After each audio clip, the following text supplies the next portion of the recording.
የኤርትራን ጉዳይ በሚመለከት የቀረበው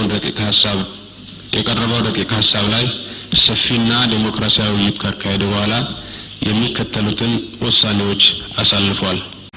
ብዙም ባላትል ያስተካክላል ተከትሎ የተባለ ሁሉ መቀበለው ነው አግሪመንት የሚለው ከላይ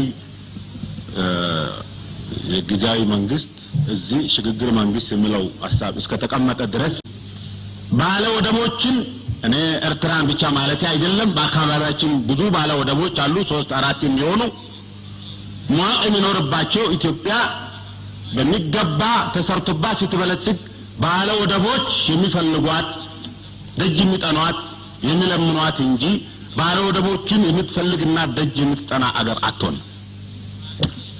ትክክል አይመስለኝም።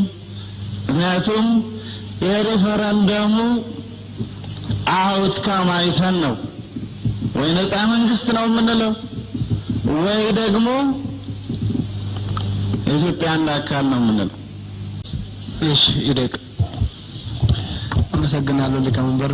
ይሄ በኢህአዴግ ተዘጋጅቶ የመጣው የኤርትራ ህዝብ እና በኢትዮጵያ ጊዜያዊ መንግስትና በኤርትራ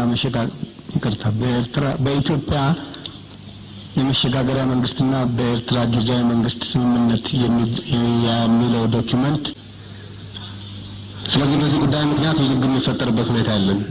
ሪኮግናይዝ አድርገን አላደረግንም የሚባል በምን ምክንያት የሚፈጠር አለመጣጣም የለም።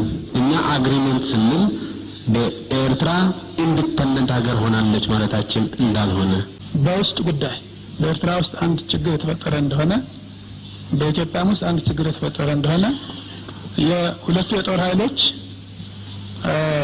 በኢንተርናል አፌር ውስጥ ጣልቃ ይገባሉ የሚል ትርጉም የሚያስከትል ይመስላል። የጉራጌ ብሔረሰብ ወኪል እንደጠቀሰው አንዱ በአንዱ ጉዳይ ላይ እንደሚገባ የውስጥ ችግር ሲነሳ የጦር ኃይል በመላክ አንዱን ለመርዳት የሚጠቁም ስምምነት ይመስላልና ሲደቅ ስለምንደግፈው በድምጽ ብልጫ እንድናልፈው ቢጠየቅ ጥሩ ይመስለኛል። እሺ የቀረበውን ሰጀሽን እንደግፋለን የምትሉ እጃችሁን አውጡ። ለጊዜው በአፋጣኝ መሰራት ያለበት የወደቡ ጉዳይ በመሆኑ በወደቡ ጉዳይ ላይ በማተኮር እና ዋናው ጉዳይ ደግሞ የኤርትራ ጉዳይ እንዴት ይፈታል የሚለው ስለሆነ ተጠናክሮ የቀረበው ሐሳብ የትናንትና ውሳኔዎቻችንን በትክክል ያንጸባርቃል። ስለዚህ እንደግፈዋለን የምትሉ እጃችሁን አውጡ።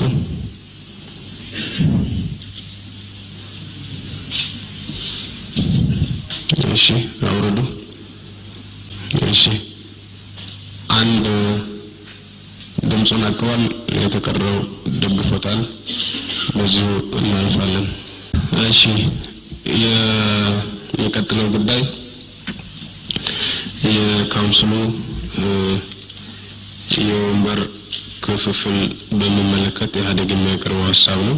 6 ወንበሮች ለጊዜው ክፍት እንደሆኑና በካውንስሉ ውሳኔ መሰረት በሂደት እንዲሞሉ የኢሰፓ አባላት በዚህ በካውንስሉ ውስጥ ተሳታፊ መሆን የለባቸውም የሚል ነው። በኮንፈረንሱ በካውንስሉ ኢህአዴግ እንደ ድርጅት ብቻውን ሊቆጣጠረው የማይችል ካውንስል ይሆናል።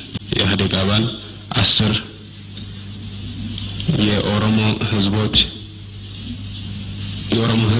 ነጻ አውጪ ግንባር የኦሮሞ ህዝብ ነጻ አውጪ ግንባር 1 ኢህዴን የኢህአዴግ አባል 10 እሺ ፕሮፌሰር አስራት